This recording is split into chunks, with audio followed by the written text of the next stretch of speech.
Hello everyone, I'm Stephanie. And I'm Allison.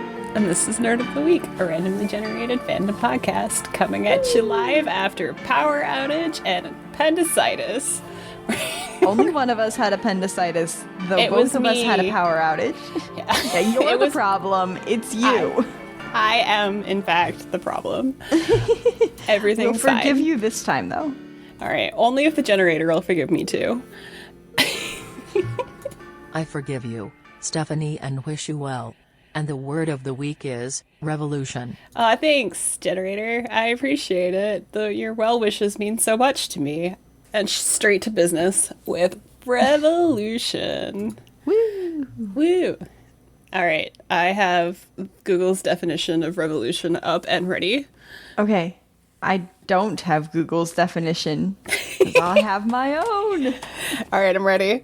Okay, well, I think there's multiple definitions, first off.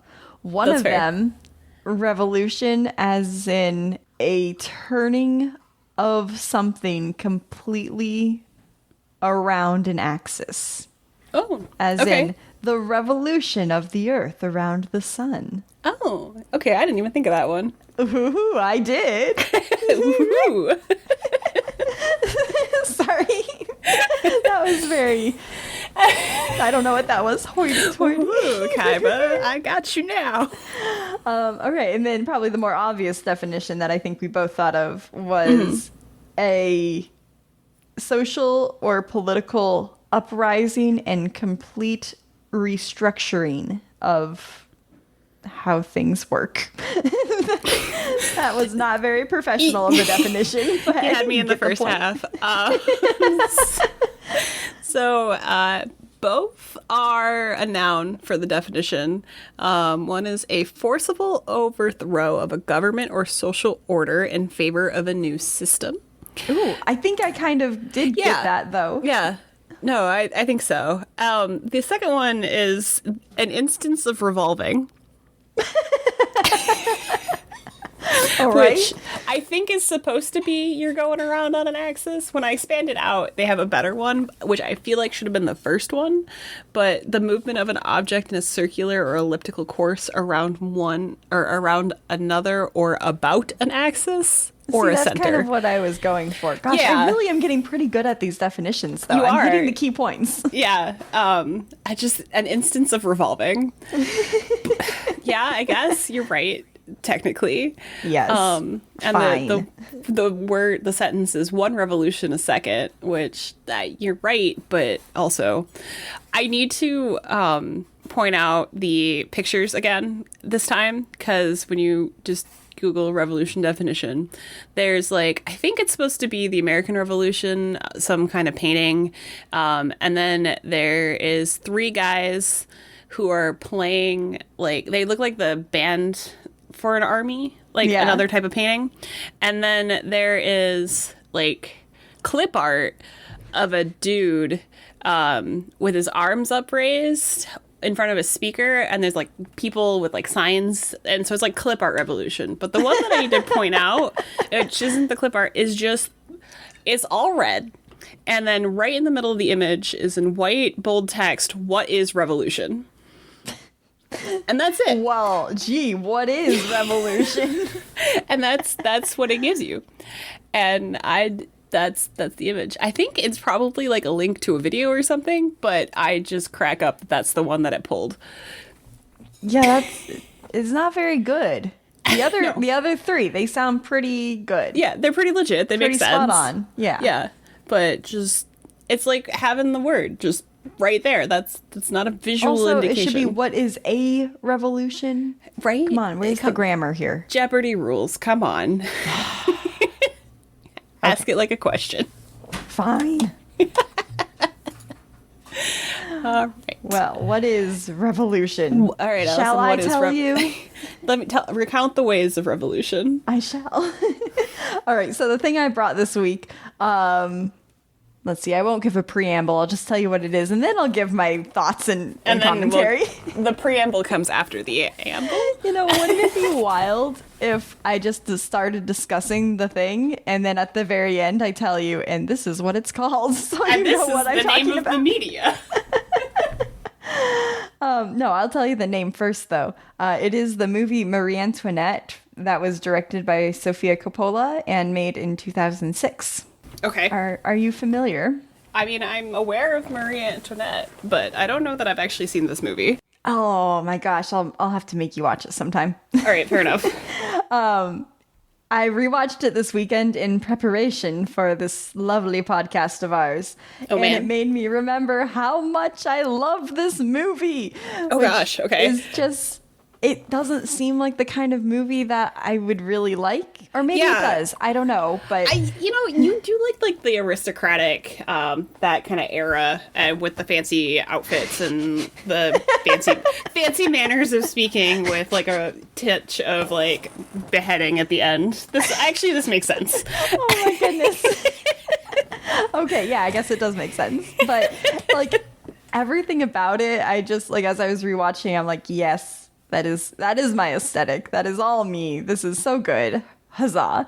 So I'll tell you all about it, and I guess spoiler alert, it's revolution because it ends with the French Revolution and Marie Antoinette is beheaded by the mob. So Marie Antoinette spoilers.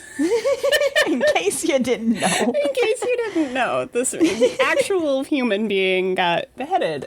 Spoiler alert. I don't actually know what era, but a very, very long time ago. It was the 1700s. 1700s. After the American Revolution. So I believe it was the 1780s. Okay. Actually, that's closer than I would have like immediately guessed, but okay. Well, because history lesson for us, King Louis the 14th perhaps or 15th. I am unsure which Louis. Whichever one happened during the French Revolution.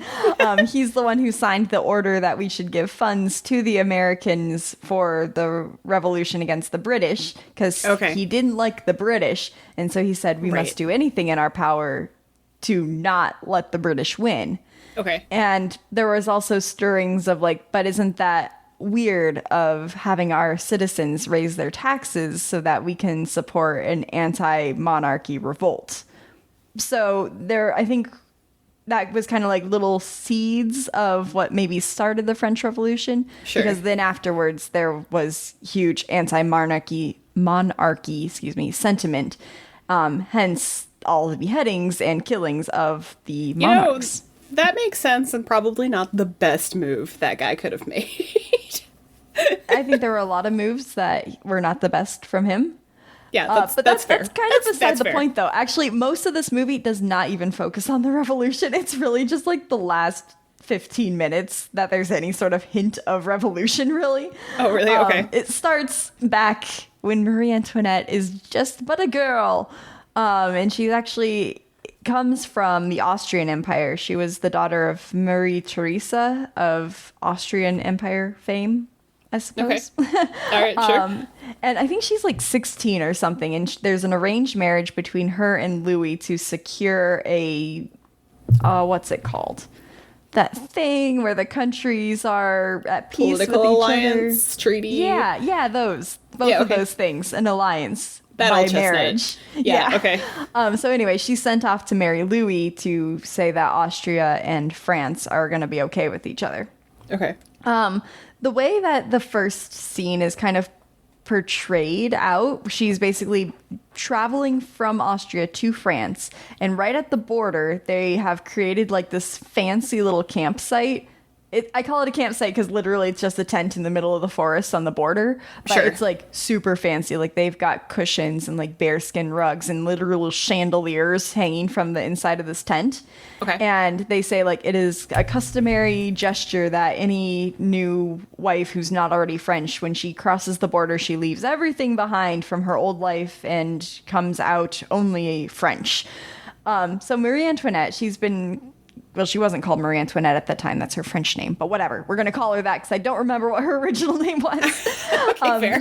She's like with her traveling companions, and she has this cute little pug dog named Mops, who is a very well-behaved pug, and he just like sits in the carriage with her and is polite as Mops far is as such pugs a good go. name for a pug. I know. He's so cute. And the governess or whoever is coming, not a governess, like head of the household, really. Sure. Okay. Who's coming to like pick her up is like, all right, say goodbye to your party and then we'll begin the transition. And so she like gives her ladies in waiting a hug and like says goodbye to her coachman and everything. And then she's still holding mops. And then this lady, the French lady, like takes mops away from her. And that's when she starts crying and when she's sad. Justice for mops. I know, it's the worst. So like already you kind of feel like, oh my God, the French people, ugh, they don't even let her have her beloved dog. Come on.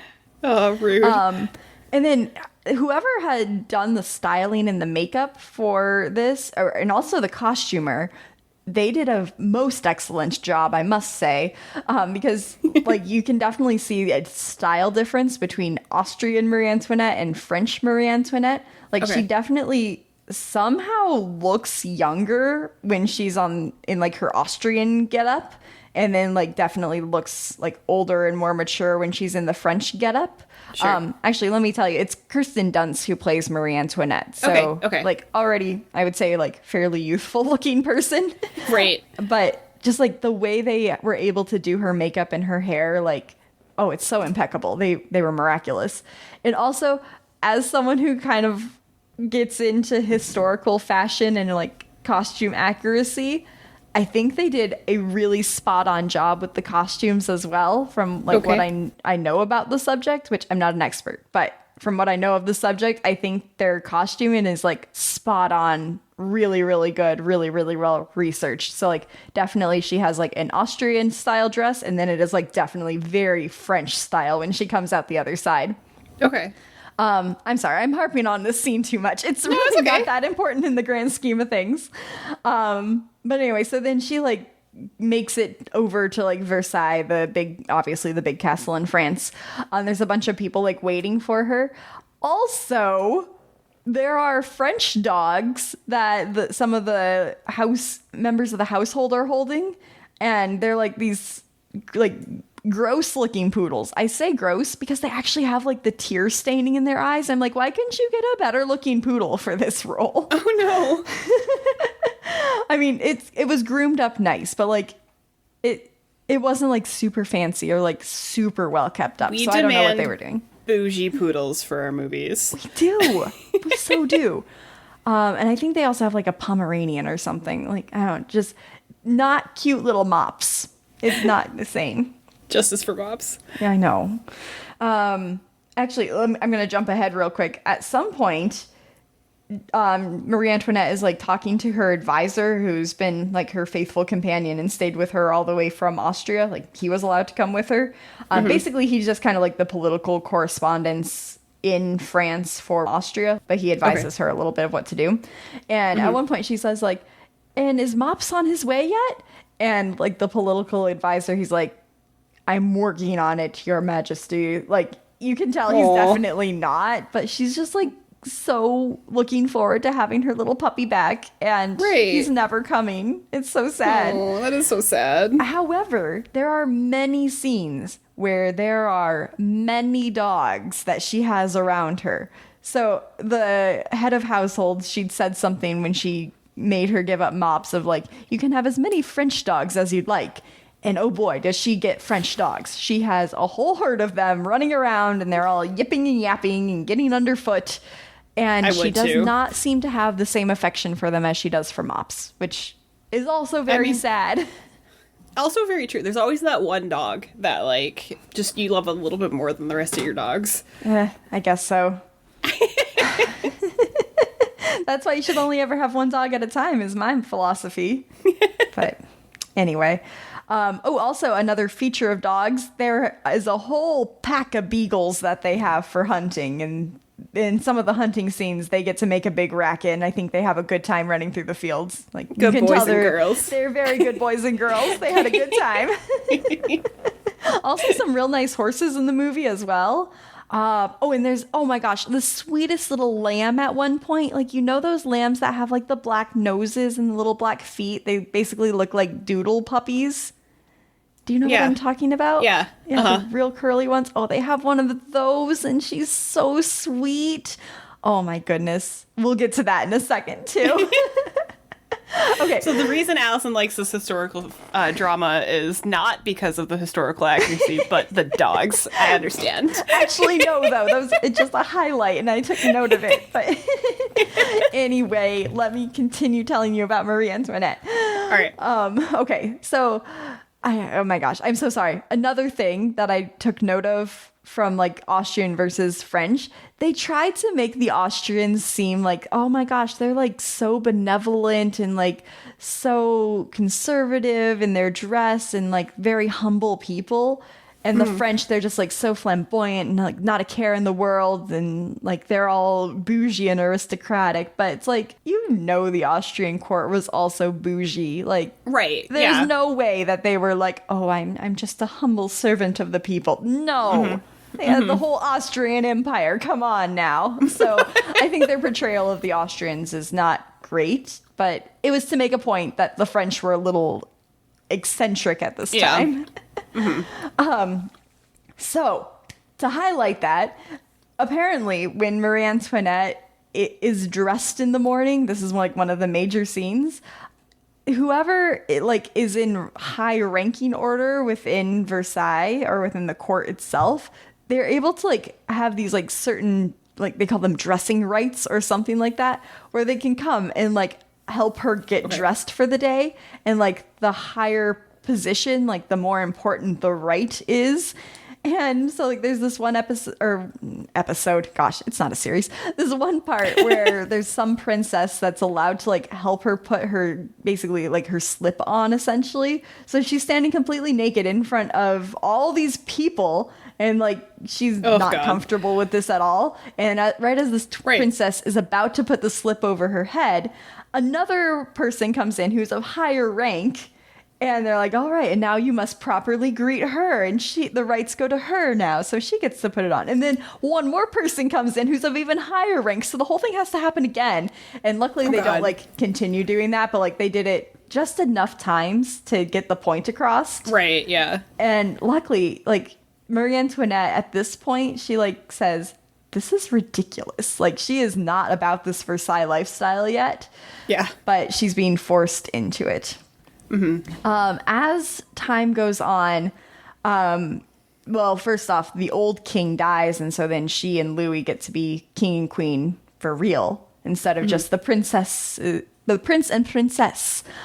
But as time goes on, she does get more and more extravagant, and like her hair gets taller and taller, and her dresses get more and more bougie.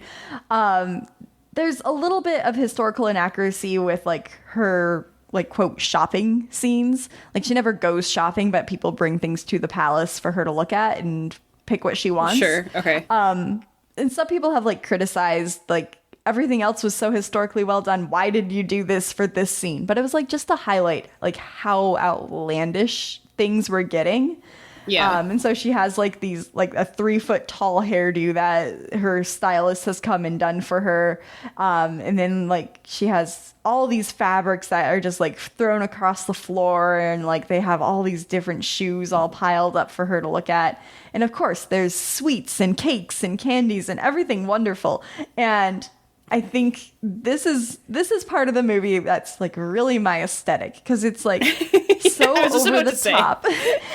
It's so over the top. It's so pink and so sparkly, and there's so many cakes and deliciousness. And it's like, that is what I want my life to be like. Tea room, sparkly cakes, charcuterie boards. Yes. Finger foods. I got you. Yes. So like, I think that is what initially solidified in my head, like, this is the aesthetic for me. So that's part of why I like this movie so much. It's a canon event. I got you. Yes. Gosh, actually, the first time I saw this movie, it was for 1 point of extra credit in AP history in high school. Oh my god. Oh god. What? That's just like triggering 1 point of extra credit, but you did it anyway because I know you needed it. Well, see, we had a whole list of like, quote, historical films that we could watch for 1 point of extra credit. So like my friend and I, we would just like make an afternoon of it, like watching like 3 different historical movies in a row. Yeah. And so this was just like in the shuffle, essentially. Understood. Okay. But that was in high school, and then in undergrad, actually, I watched it at least once a year, every year, if not twice a year, which doesn't sound like a lot, but like I think for most movies that is kind of a lot going back to it that frequently. And it just like continued to be my aesthetic, and it was wonderful. I get that. I like lush fabrics and pink and cake. You're allowed.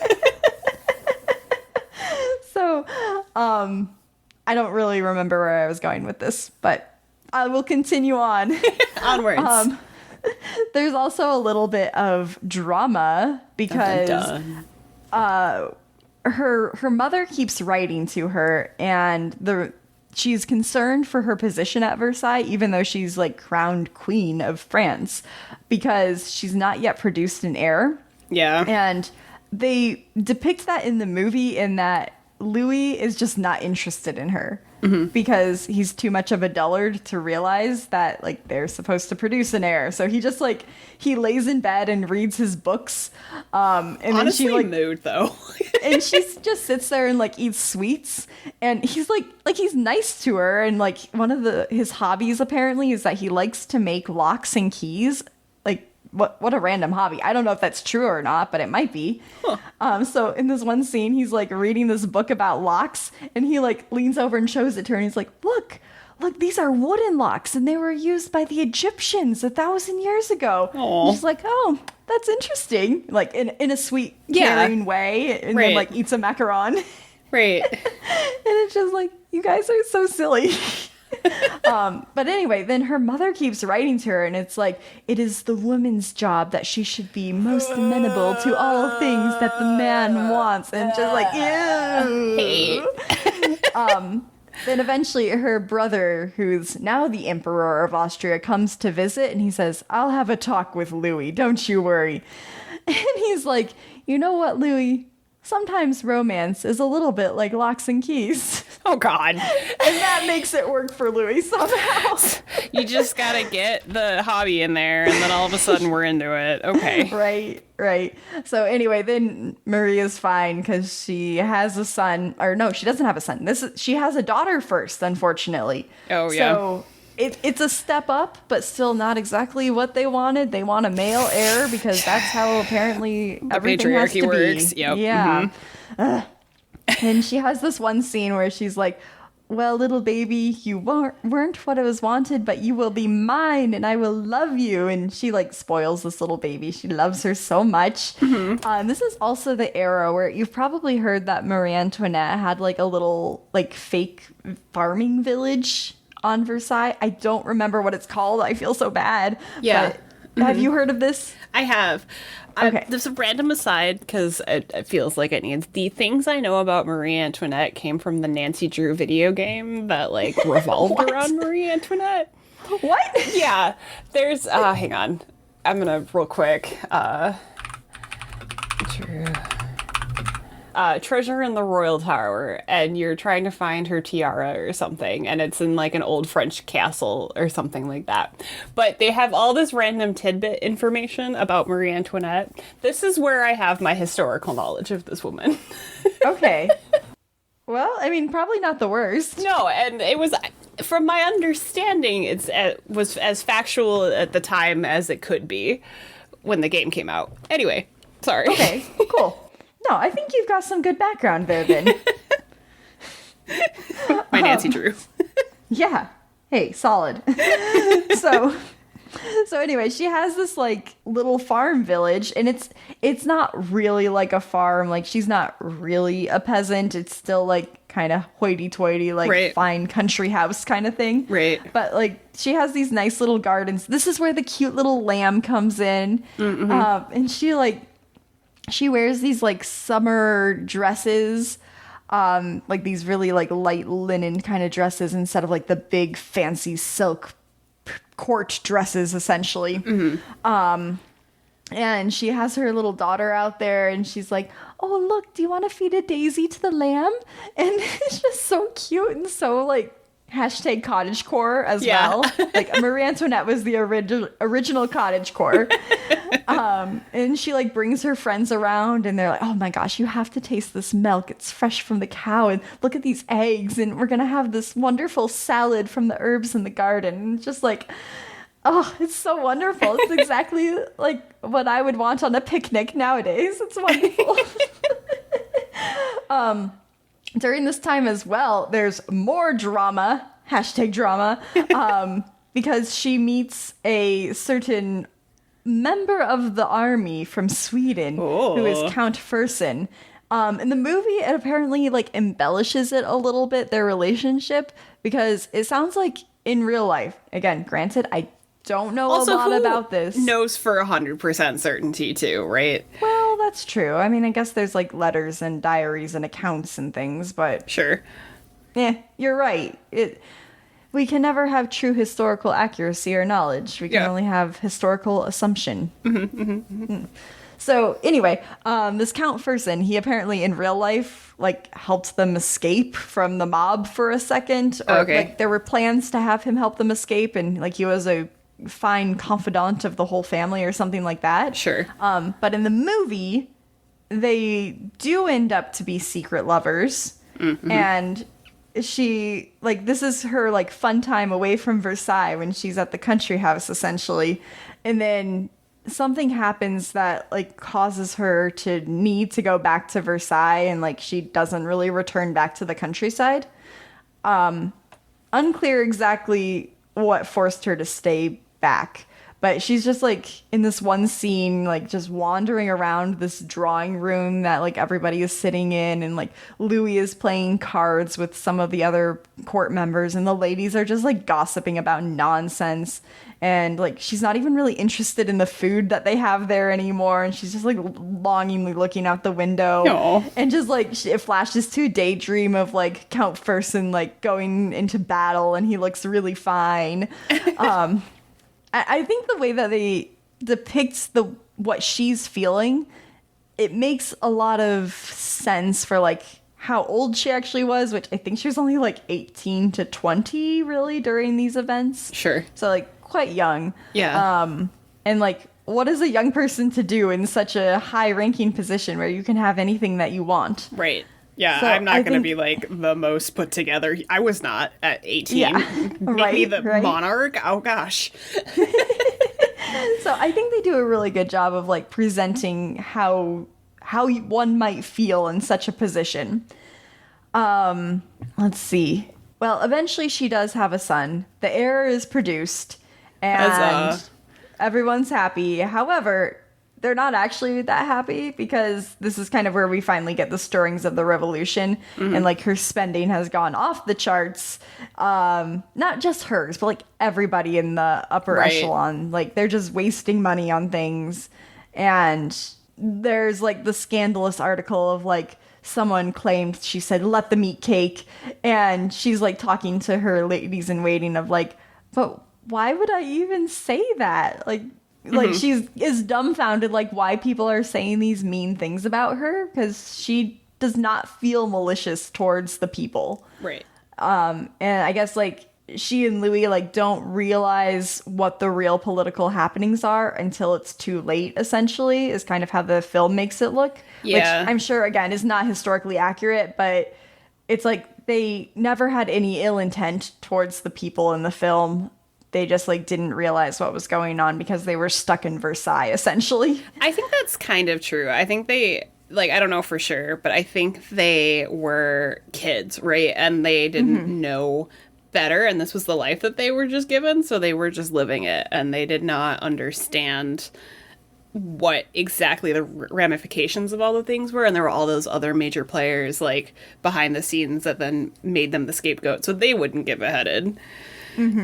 Yeah. And actually, now that I'm thinking of the timeline, because I told you that the French Revolution happened after the American Revolution. So that was happening when they were quite young, and like he was recently king. So I think they were probably like late 20s when the French Revolution actually happened. Sure.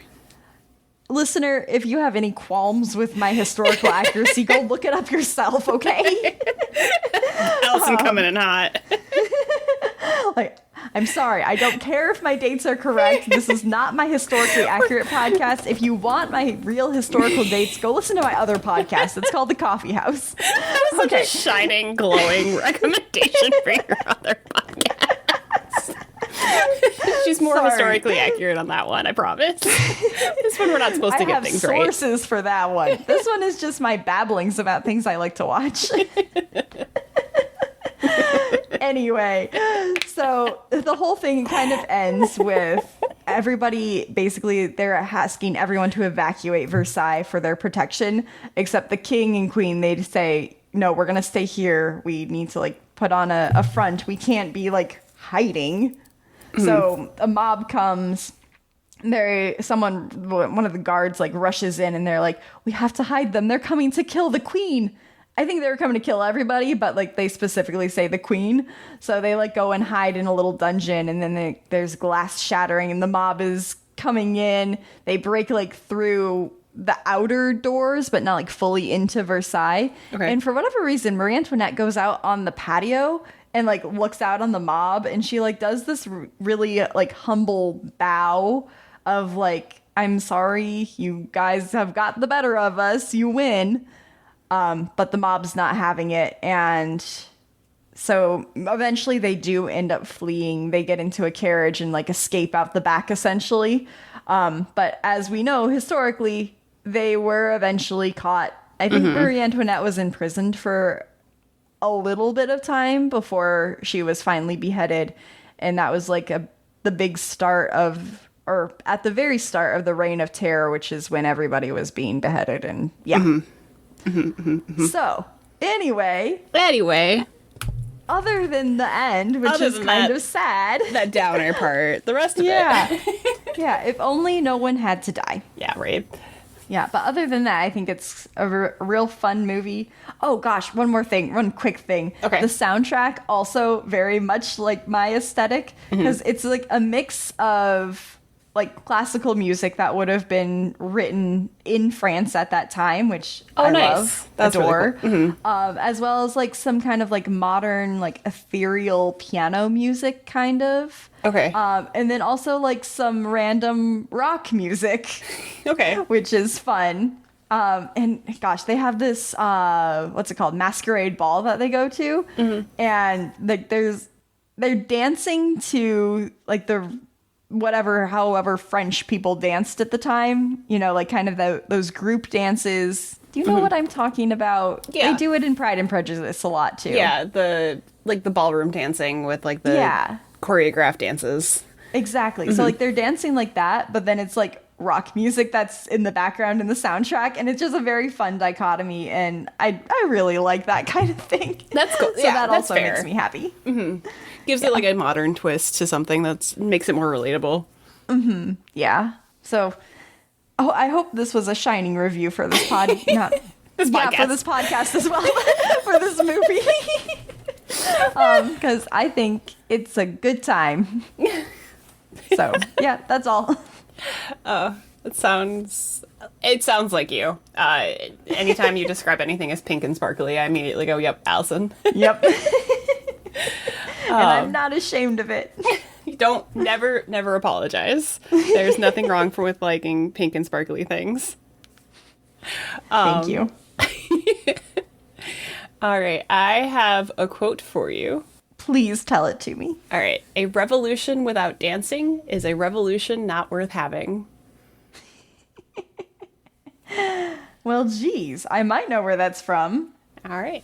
Listener, if you know where it's from, feel free to get a hold of us on various forms of social media. We have a YouTube and a Facebook and Twitter, which is now called X or something because Elon Musk is doing something over there.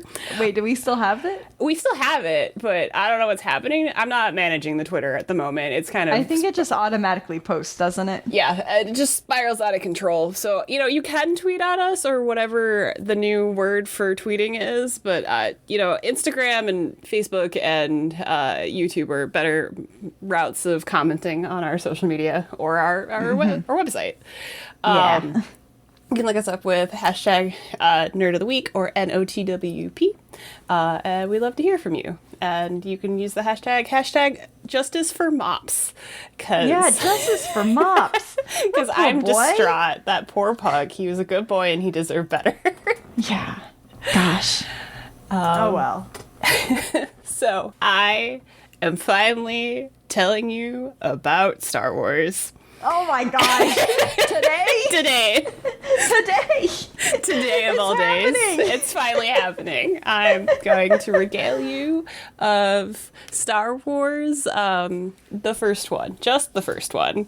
Wait, which first one do you mean? The OG. The original, the one... Okay, like the one that came out first. The 1977, George Lucas wanted to make Flash Gordon, but couldn't get the rights to Flash Gordon, so he went, screw it, I'm making my own space opera with blackjack and hookers. Okay, cool. So...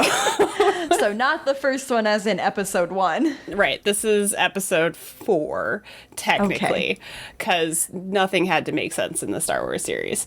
So question, when it came out, did he title it episode 4? No. Like, did he know there were going to be others? Actually, so this was made as like a B movie. Like, this was not going to be, it wasn't meant to be some big box office hit. Like, it was made, he literally wanted to make Flash Gordon, which is like a Marvel character space opera, and he couldn't get the rights to it. So then he went, all right, fine, I'll just make my own space opera. And it's like okay for the time, graphics and animations and things like that. A lot of the set design is like hand painted and things like that. But it was not intended, I don't think, because everything wraps up really neatly. And then it became a smash success. So then they pulled from the world and then turned it into other things. Wasn't it like actually really well received when it came out? Yeah, people liked it a lot. And... I mean, my mom's a big Star Wars fan. I think my dad, while he is a Trekkie, is also a Star Wars fan, because there's kind of that, if you like Star Trek, you can't like Star Wars, but that's absolutely not true. You can like both. Space is cool. Right. I don't mean to derail your segment, but speaking of parents and Star Wars, I think my parents have told me a story of they went on, I don't know if it was their first date, but they went on a date to this particular Star Wars movie, but it was so crowded in the theater that they had to sit on opposite sides of the theater, not next to each other. That's actually really cute, though. I know. So anyway, go on with your segment. Yeah. I'm sorry. It's like one of the most financially successful films of all time. It's huge. I think like it was referred to as like an out-of-body experience. Like, people loved this out of the gate. It gave a lot of where we are now with space genre was because of this movie. And so it was originally just called Star Wars. When they made a sequel and then multiple other movies, then it became Star Wars Episode 4. First, it was Star Wars Episode 1, A New Hope. And then when they made the prequels, then it was Episode 4, because then there was the Phantom Menace and all the 3 prequels first.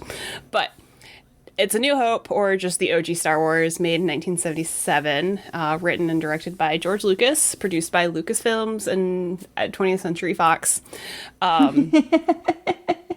There is the beginning bit with there's so much. And how much do you know about Star Wars before I just start spewing characters and stuff at you?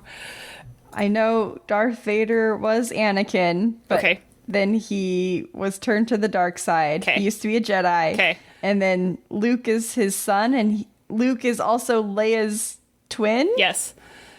And obviously Leia is like the princess of the galaxy somehow. She's a princess of a specific planet, but yeah. Oh, okay. Not the whole galaxy, but she's like a counselor, but basically she runs a planet. Cool. Okay. And then who is it? The one guy goes to find Luke on a planet, a very dusty planet, I think. Right? Kind of. I don't remember who the guy is who goes to find him, though. Okay. All right. So we start, just so I have a baseline of like where we're at. So wait. One more thing. Okay. Then Luke goes and trains with Yoda. Okay. And then he blows up the Death Star. true statements. Okay, cool. That's all I know. Yoda is not actually in the first movie. Yoda comes in the next movie. Yeah. So okay. But you're not wrong, because they blow up the Death Star multiple times. It is the plot of many of these movies. And is it a new Death Star? Yeah, each time? so they blow up the, spoiler alert, they blow up the Death Star in the first movie, and then they blow up the Death Star in another movie after he's trained with Yoda. So is this the one where he has to like find the right like tiny little like port entrance with his weird little thing? Yeah, with his, the drop down thing. Plane. Yeah, his X-Wing. And he has R2D2 in the plane with him? He does.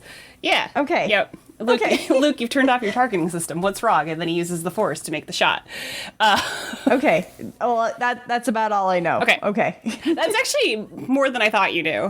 I've absorbed enough through osmosis. One of my best friends loves Star Wars more than life. So I've absorbed some. So it's set up, so I'm gonna pull from the beforehand, because the lore is set up now that we know all the events that lead up to this movie, but basically the loose threads are about 20 or so years after the Galactic Empire is formed. They're in a state of civil war, and so there's the rebels and then the Empire, and we're on the side of the rebels.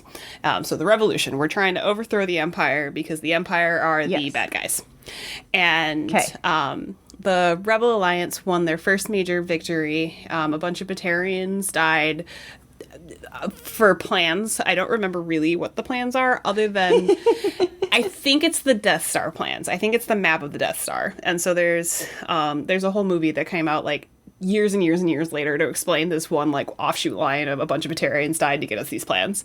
But that's Rogue One.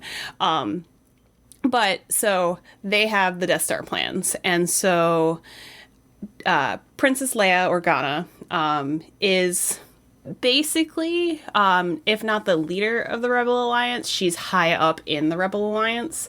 Wait, what's her name? Leia. Last name? Organa. Why? It sounds like Leia Organic or something. Oregano. Why is Leia's last name Organic? Because so she... Fair enough. Okay. Okay, so aside. So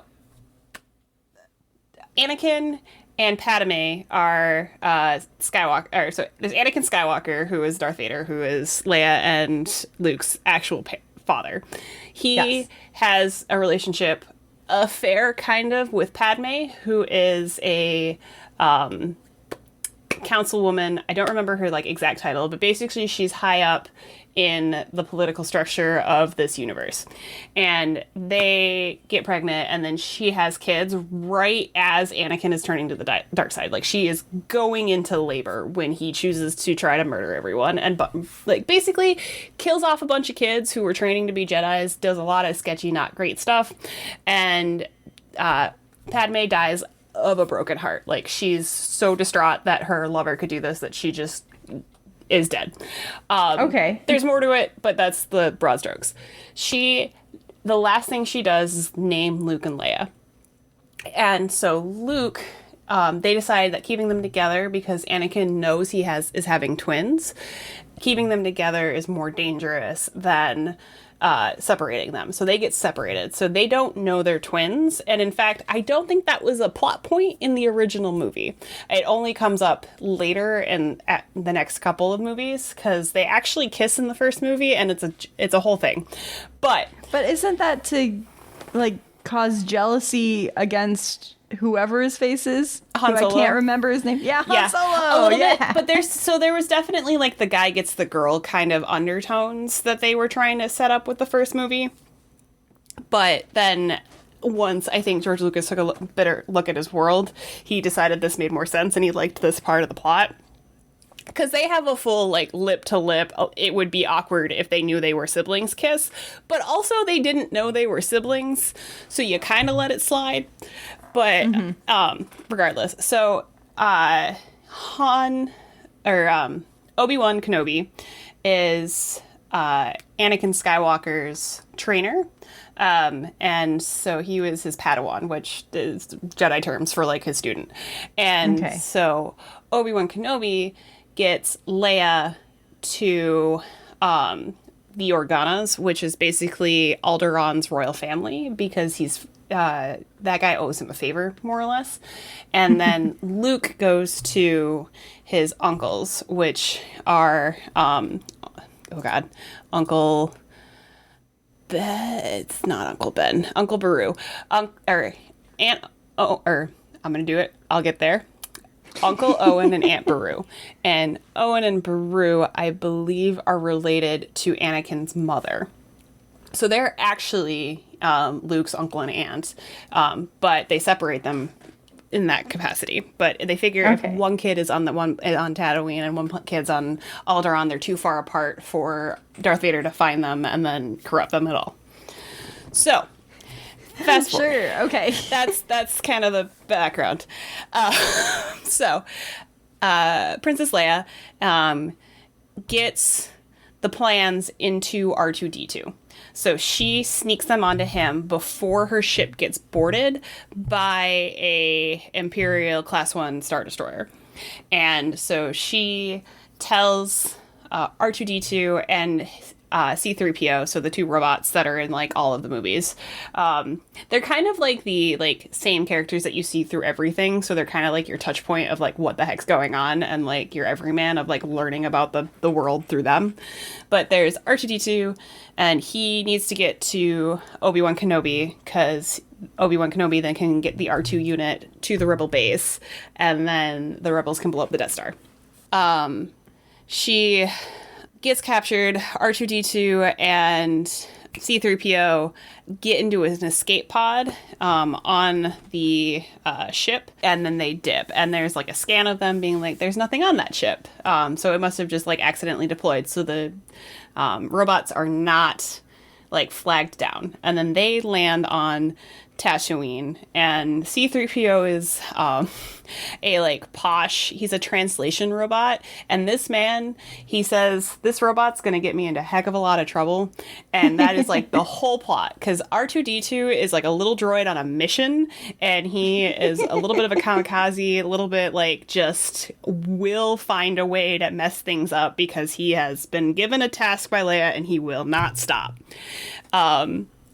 So, and C-3PO just wants to be a translation droid, and really just wants to be a posh, like, diplomat's droid, and he gets saddled with R2-D2 for the entire series, and then he gets dragged around the freaking galaxy, having to do all of this actual rebellion, and he's Doesn't he at one point, like, get completely destroyed and has to be rebuilt? Many times. Oh, okay. This poor guy is in various states of destroyed, through everything. He Anakin Skywalker made him, and then he was accidentally became a battle droid at one point. He gets shredded apart. Then he's stuck on Tatooine. Then the Jawas, which are these little like very short creatures that like scrap metal, like steal them and then sell them fortuitously to Luke Skywalker's family, because Uncle Owen is looking for a couple of droids to help him with farming. I don't know what Owen actually does. I assume it's farming. Unclear. But so he buys the droids from Jawas, and Luke was supposed to go like hang out with his friends, but Uncle Owen is like, I need you to fix up these droids. They look like all scrappy and torn to pieces, and go do something with them. And so Luke, instead of getting to go like hang out with his friends, because he likes, he builds like little cruisers, and then they go like racing around the desert, because Tatooine's basically a desert planet. And so while he's cleaning R2, he discovers the hologram and the like little bit of information chip that's on R2-D2, and it's just this constant loop of Leia going, help me, Obi-Wan Kenobi, you're my only hope, and it's kind of stuck in this loop. And R2 claims no knowledge And R2 only speaks in beeps and boops, but everyone responds to him like he is saying actual words. They can speak robot. They can speak robot. I cannot speak droid. But C-3PO always gives you like kind of the insight of what he's saying. Like he always responds back like, no, I'm not going to do that. Like, you know that C-3PO, or I suspect R2-D2 swears a lot too. It's just my headcanon. But they, R2 tells them that he's the property of Obi-Wan. And my favorite bit of this whole thing is that Luke, in his infinite wisdom, goes, Obi-Wan Kenobi. I wonder if he knows old Ben Kenobi. And you're like, what? So there's this hermit named Old Ben Kenobi who's out in like the worst desert parts of Tatooine. And you're like, the guy's last name's Kenobi. Also, Obi-Wan, you went into hiding from your student who is literally trying to kill you, and you kept your last name. Okay, all right. But it's fine. The logic isn't there. The storytelling, or I guess the characterization, there we go, is there. Yeah, right. So Luke dips really early in the so he takes the boot off of R2 that basically like shackles him to the farm that they're on, and then really early in the morning R2 just takes off, and he's just like, okay, you told me about where Obi-Wan's gonna be, I'm just gonna go. So then Luke realizes he's gonna get in trouble because the droid ran off, so then he grabs C-3PO and then they go off in the scooter to go find Obi-Wan, and they get attacked by the Sand People, who aren't super prominent in this movie, but basically the Sand People are kind of Dune-esque in that, like, they have their own culture and stuff, but they're always at war with the humans over, like, water and property and stuff like that. So you don't want to get into a fight with the Sand People. But Obi-Wan comes and rescues Luke, and when he because Luke gets knocked out C-3PO at this point gets like cut in half and has to get just like put back together. This is where the meme, that's a name I haven't heard in a long time, comes from, is the old Ben going, Obi-Wan, I haven't heard that name in a long time. Yep, I'm Obi-Wan Kenobi.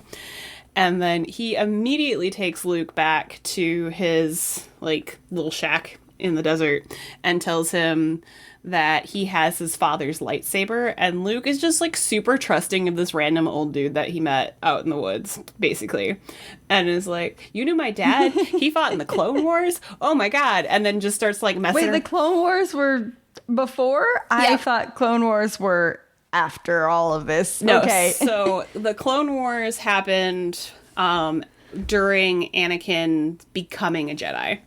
Okay. So yeah, so the Clone Wars were well before, like 20, 30 years ago, before all of the shenanigans happened now. Okay. And were there actually clones? Yeah, there were. So they're all clones of some guy that I don't remember his name off the top of my head right now. And he basically developed a bunch of troops, and those are the stormtroopers. Okay. So there's this thing called Order 66 where all of the stormtroopers, they weren't all clones, but a lot of them were clones because it was easier because you could tank raise them and then like implant their memories, and then they were just like a ready standing army. And then what happened was there was Order 66, which was to basically the Empire takes over because it used to be the Galactic Republic, and then they attacked all the Jedi, they killed all the Jedi. It's when Anakin turns evil, because he's directly influenced by Emperor Palpatine. So that all happens. Okay. I did not mean to derail all this. I'm so sorry. It's all good. I don't know that we'll get to the end of this movie, but it's okay. So Luke gets the lightsaber, and he talks to Obi-Wan about his friendship with Luke's father and how Jedi used to protect the galaxy before the Empire took over and Darth Vader became the dark side of the Force. And then Luke helps R2-D2 and Obi-Wan give the full message, which is basically he needs Obi-Wan to go to Alderaan because that's where Princess Leia was heading, so that they could get the the rebel plans. I think the base was on the moon and not actually Alderaan, but anyway, a rebel base on or near Alderaan. And that sounds like a Lord of the Rings place. it kind of does, yeah. Sorry, go on. It is kind of like a bougie, like it would be like an LV area because it's like a really ethereal, like jungly planet. But anyway, Luke doesn't want to go until he realizes that they Jawas that had kidnapped R2D2 and C3PO because they were like walking back to get to his parent or his uncle's place, and that has been taken off by stormtroopers. And one of my favorite lines in this movie is him Obi-Wan being like, only stormtroopers have an aim this good, which the common running joke is stormtroopers can't hit anything. And yes, I have heard that one. But there's this line that's like they only have this aim. They're the only ones who can aim this precisely and take out these Jawas. And then they run home, and unfortunately, the R2 unit had been tracked to the tracker the boot that Luke had taken off, and Uncle Owen and Aunt Beru have been killed by stormtroopers. Oh no. And so Luke is upset, obviously, and Obi-Wan goes, there's nothing you would have done, you would have been killed too, and then the plans would have been in the Empire's hand. Like, it sucks, but we need to get moving. Like, we need to go somewhere, we need to get onto a ship so that we can, or find passage to Alderaan so we can get to Princess Leia, and then you can get revenge for your aunt and uncle. So Luke hesitantly agrees because he's got nothing else he can do now. So they head to a place where you can't find any more scourge and I think the line is something like scourge and villainy. You won't find anything worse here, which is Mos Eisley. And so that's where Jabba the Hutt exists. And that's where they find Han Solo in the cantina. And they book passage with Han Solo to get to Alderaan. And Han Solo is played by Harrison Ford and is one of my first crushes that I've had on a movie star, and I love him, as was the Indiana Jones, and I sung his praises, so I won't go into him too much. But Han Solo, one of my favorite characters. He's he's a really good pilot, and he flies the Millennium Falcon. And Chewbacca is his Wookiee friend, who's like the really tall, like kind of fuzzy creature thing that basically talks to you and shouts. And yes. So we get the setup for he's being Han Solo is being hunted by bounty hunters because he owes Jabba the Hutt, who's basically like a mob boss. He owes him money. And so I think it's Greedo comes and tells him that Jabba's looking for his money and you need to give it to him. And actually, he doesn't really care about the money anymore because you dropped the cargo that you were shipping. And basically, he wants your head. And so there's this scene where Han is just talking to Greedo. And then there's the running Han shot for who shot first, Han or Greedo. And I maintain that Han shot first because Greedo's the one who dies. And they've even they've gone back in the original movie and they've like slowed it down. Couldn't it just be that he missed Han and Han didn't miss? Right. Well, they shot so close together that it doesn't matter. Like, Han shot with the intent to kill, because the idea was that Han never killed anybody, without it being self-defense, but it was still self-defense. He knew Greedo was gonna kill him. Greedo literally told him, "I'm going to get your head to Jabba the Hutt one way or another." So it was still self-defense. So I like to say Han shot first because it likes to drive the people who say Han didn't shoot first up a wall. But okay. To me, the point is the same. But anyway, yes. Mild rant aside. So then we get on the Millennium Falcon, and they book passage to head towards Alderaan. And then we cut back over to, we're on the Death Star now, and they're trying to get information out of Leia. And it's indicated that they're trying to torture her or like get like brain probe her with all this stuff and try to get info out. Darth Vader is in the room with her for a while and they're unsuccessful. And then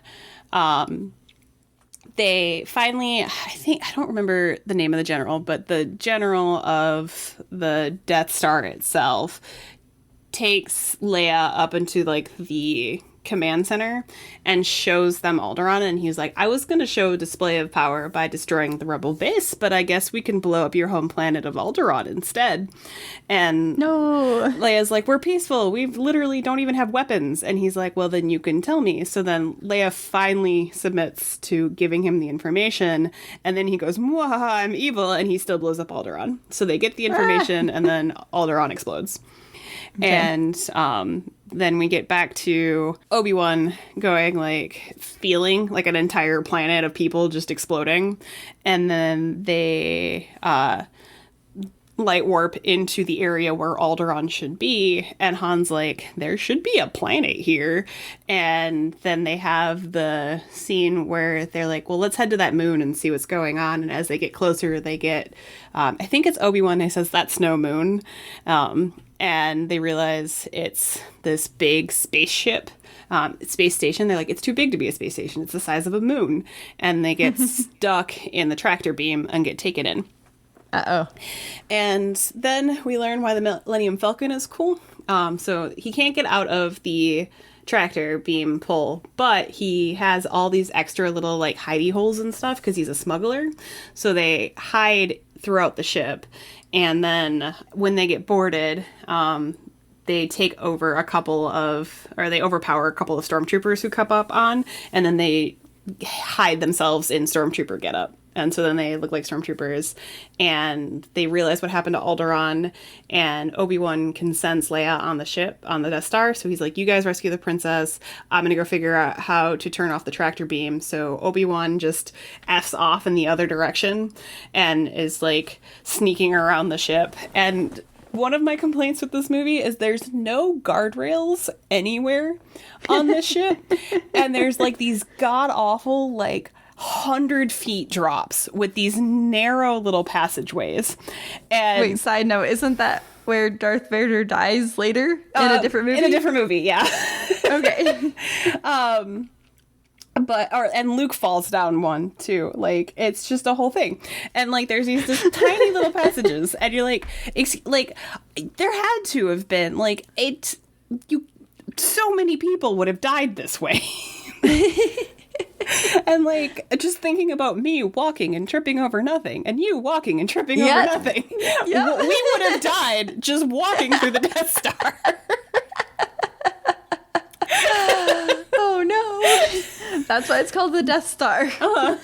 More like Death Trap. More like Death Trap.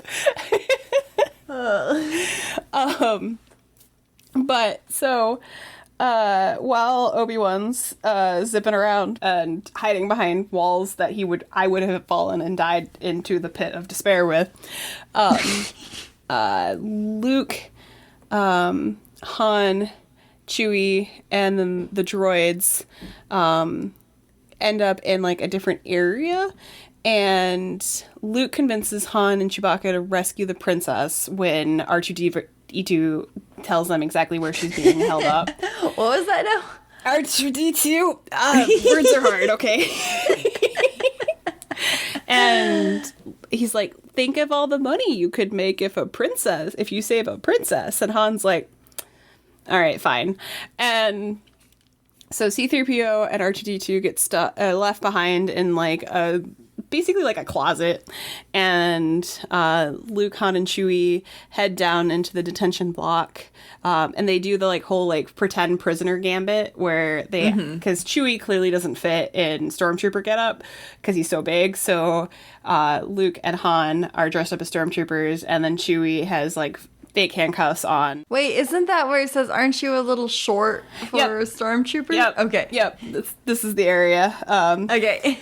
So they sneak into the detention block, and then there's the guy who's in charge of this detention block, and they're like, what are you doing here? And he's like, prisoner transfer. And he's like, I didn't approve any prisoner transfer. And then Chewie immediately just loses it. And he's like, the Wookiee, he got loose, we're all gonna die. And then they just start shooting the stormtroopers. Oh no. And a quote that my husband and I love is after that, because the comm unit hears people going, like, here's the firing, and they're like, what happened? And he goes, weapons malfunction. Everything's fine. We're all fine here. How are you? And then the guy on the radio goes, who is this? What is your operating number? And Han shoots the comm link and is like, boring conversation anyway.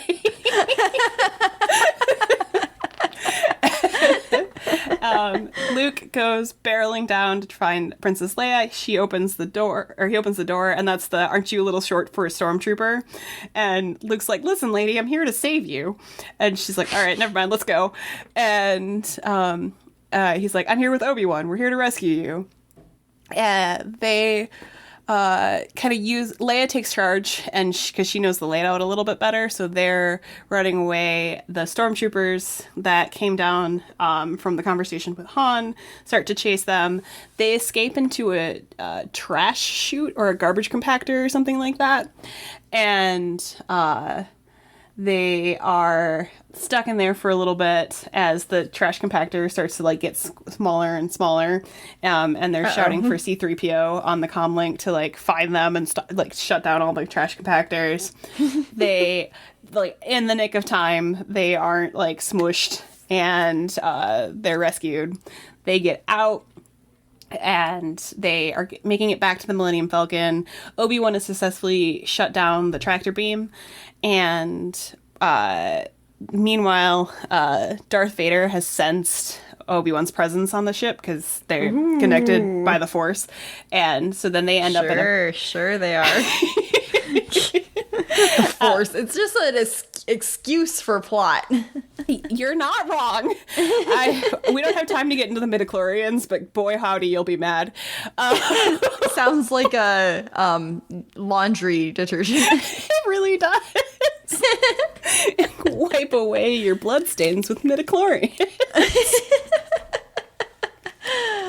I'm so sorry. Go on, please. Please tell me more. I didn't mean to interrupt. It's okay.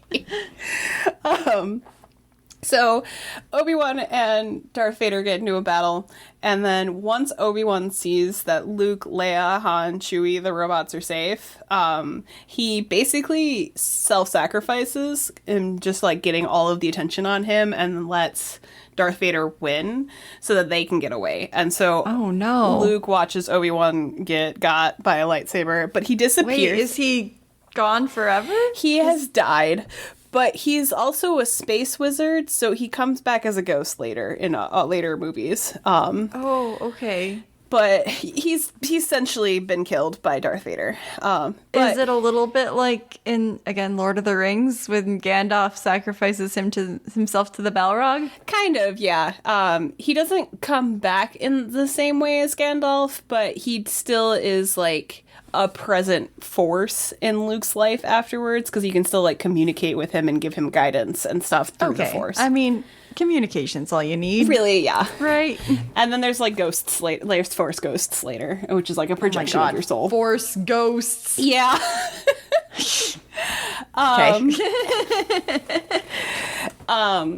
Darth Vader slashes at Obi-Wan, who just disappears into like a puff of smoke. And one of my favorite bits is Darth Vader's like stomping on the cloak that he left behind. Like, hello? Are you in there? I'm not sure, old man. Like, you're a tricky bastard. Where'd you go? And then the crew like fly off, and it turns out that Leia lied about the base. It was in the same system, but it wasn't the right planet. So she still bought time for the Rebel Alliance. So oh, good. Leia directs them to get to the actual Rebel base, assuming that they're probably being tracked by the Death Star, but it's their best chance because they have the plans, they have the weakness for the Death Star, and then they can get the Death Star to them, which is on the outer edges of the galaxy, as opposed to more of the centralized area where there's a lot of the army. or Navy. I don't really know what you call the space fleet. And so then Air Force? Space Force. Space Force. No, not NASA. The people flying ships in space. And Okay. so then they're on the rebel base, and the guy calls Leia, which cracks me up so hard. But he's like, On purpose? I don't think so. I think the guy just didn't know how Leia's name was pronounced, and he had one line in this whole movie, and so he just called her Leia, and so that just also cracks me up. But he's like, Leia got us these plans, and now we can defeat them, and so Luke gets thrown onto the red team. So there's groups of X-Wings and Y-Wing fighters, which are just spaceships. And Luke, because of all of his... They're not just spaceships, Stephanie. They're rebel spaceships, rebel scum spaceships. There's so much more than just a spaceship. I'm sorry. I do not mean to keep derailing. I just have so many interjections. I approve. It's cracking me up. So they get... Luke gets added to the Red Squadron team because he's got all that training or like practice with like shooting muskrat, 2-meter long rats, which are like small, but I don't know that anyone took a 2-meter length measurement to realize that is a terrifying size of rat. Yeah, like a capybara. Yeah, right. It's a large creature.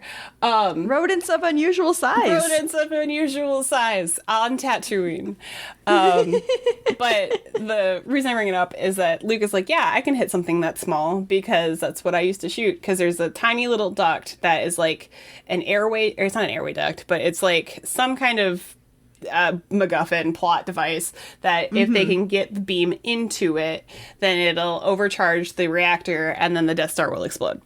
And then they get out, and at this point we get Luke's friend Biggs Darklighter, I think his name is. What? And Biggs Darklighter. That's a dumb name. He dies. It's fine. Okay. But it I've cracks never me up heard of because him he comes before. out of nowhere, and Biggs is like, Luke, and he's like, Biggs, and I'm like, who is this man? Like, Yeah. where did he come from? But he apparently, there's like a one-off line right at the beginning of the movie where he's like, yeah, Biggs said I would never get off this planet, and so then we're bringing Biggs back like he was some central integral part of the game, the movie. But it's fine. So Han and Chewie, to get their reward for saving the princess, they have to go pay Jabba the Hutt, so they peace out. There's a little bit of like a headbutt between Luke and Han, because he's like, yeah, you're just gonna take your money and leave because you're like a scoundrel and a rogue and blah, blah, and I'm mad because you're a mercenary and you're doing what you said you were gonna do. And Han's like, oh, I'm sorry, kid. Like, I don't know what you want me to say. And so they get on the Millennium Falcon and peace out. And then the squadrons go to fight the Death Star. And then there's like this very dramatic, really cool, it holds up now, even space fight where there's the TIE fighters fighting the rebels, getting into trying to make passes over the duct to take shots, and the computer is auto-targeting the outside of the duct and not the actual hole, because they need to aim it so it goes through the hole and not just the surface level of the duct. And that becomes the problem, and why there's like 5 or 6 passes that are unsuccessful. Darth Vader comes out and is shooting. He actually shoots R2 at one point. And oh, no. R2 makes his really sad scream. It's okay, R2 makes it. And then... You better make it. Justice for R2. Justice for R2. R2's the best boy. And he's a space dog, essentially. He is. He's the space dog. And then Luke makes one last, like, hurrah run. And right as he's going down... Vader starts to shoot at Luke from his TIE fighter again, and Han returns in the Millennium Falcon because he couldn't leave Luke to die. So Han is actually the one that, like, in the original movie would have killed Darth Vader. Like, had this gone nowhere and just been the only movie, Han would have killed Darth Vader, because, like, we see Darth Vader fly off and his ship explodes, which is like as close to like, yeah, that guy's dead as possible. And Darth Vader only comes back because they needed like a central villain for the rest of the series once this became a big thing. Then Luke turns off his targeting system and uses the Force, guided by Kenobi, to fire the 2 proton torpedoes into the exhaust port. And then the battle station explodes, and the people who made it get back, I think, back to the Rebel base. And there's like a "hooray, you did it" ceremony, and Leia like gives Han and Luke medals. Chewie doesn't get a medal, and justice for Chewie because he was also there and he helped a lot. But wait, in that scene, doesn't he like scream about it? He does. He makes like a but supposedly it's him being happy, but I think he said, "Where's my medal? I was here too." Yeah. I've seen that scene, and it's in my opinion, a real dumb scene, but they had to write it up. Say? Yeah, I know. And it wraps up in like a neat tied up story that villains defeated, the big scary spaceships destroyed. So like it's a good, only though if you're only gonna watch one, it's a good movie to watch because you don't really need all the extra lore because it wasn't there before. And there's like a couple of like faux pas with like George Lucas insisted that there be like other things now that technology's better that he wanted to splice into the movies now that just they don't look right, and like he should have just left it be. And then like in like a director's cut or like a expose or something be like, yeah, I would have really liked for this to have happened, but due to the limitations of technology, we didn't. Because there's like 2 or 3 scenes that you're like, I don't know that was needed. George does not really add to the plot that much, but it's okay. But on the whole, it holds up really, really well. The music is amazing. The just classic music. The set designs are gorgeous. A lot of the background is hand painted and is just beautiful. And I just love space, and we all know that. And I will talk about space forever. Cool. So that is Star Wars plus a little extra. Hooray! Hooray! You did a great job explaining that, and I think I understand it a hair more than I did before. Hooray! That Maybe was more than a hair. Maybe 2 hairs. Yeah. 2 hairs more than before. Maybe one day I'll actually watch Star Wars. We will get you to watch Star Wars. We want to have like a movie night and just like you give us some movies that we haven't seen, and we'll give you some movies you haven't seen, and it'll be a good time. Yeah. Right. Would you like the quote again? Yeah, because I already forgot it. All right, I'm sorry. Wait, a long tangent about Star Wars, I understand. A revolution without dancing is a revolution not worth having. Is it from Footloose? It is not. But that would be a good one. Footloose would have been a good one for this one. I've never actually seen the movie, but it sounded like part of the plot, like the tagline of the movie or something. Footloose would have been a good one for Revolution, actually, because it was like a dance revolution. Yeah, I'll have to do that one sometime. I forgot Footloose existed. Again, I've never seen it, so it's a miracle that I remembered it existed. It is actually, do you want another guess, or do you want me to give you? I have no idea. All right, it is actually from the movie V for Vendetta. Oh. Okay, cool. Yeah, V tells I don't know what that's about. Oh, it's remember the 5th of November. Which is what? It's okay. Well, I'll bring V for Vendetta for another time because otherwise we'll be here for. You don't have to explain the whole plot now. It's a revolution thing. There's a revolution that happened on November the 5th, and it's about one guy who kind of sparked the revolution. Anyway. Okay. Cool. I think you'd actually like it. It's very... Is it the Russian Revolution? I don't remember which revolution at the top of my head, but... Okay, maybe I'll look it up if I'm feeling particularly historical. Yeah, I feel like it would fit... It's not like the pink and glitter, but it would fit your vibe, I think. Okay. Well, maybe I'll look into it. What next? Generator. What's our next word? The next word is danger. Danger, Will Robinson. We're gonna talk about something bad, probably. Well, maybe. Maybe. Or not. I like it. It's mysterious. Me too. It'll be fun. It'll be fun. All right, cool. All right. Thanks for making it to the end of the podcast. We appreciate you listening. And if you enjoyed our ramblings about Marie Antoinette / Star Wars, Maurice Wars, and Star Antoinette, I like Star Antoinette. Yes.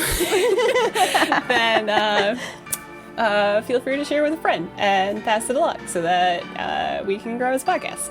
And Hooray! thanks for listening. And I think that's it. I don't remember anymore. It's been a long That should week. be it. All right, cool. Yeah. As always, I've been Stephanie.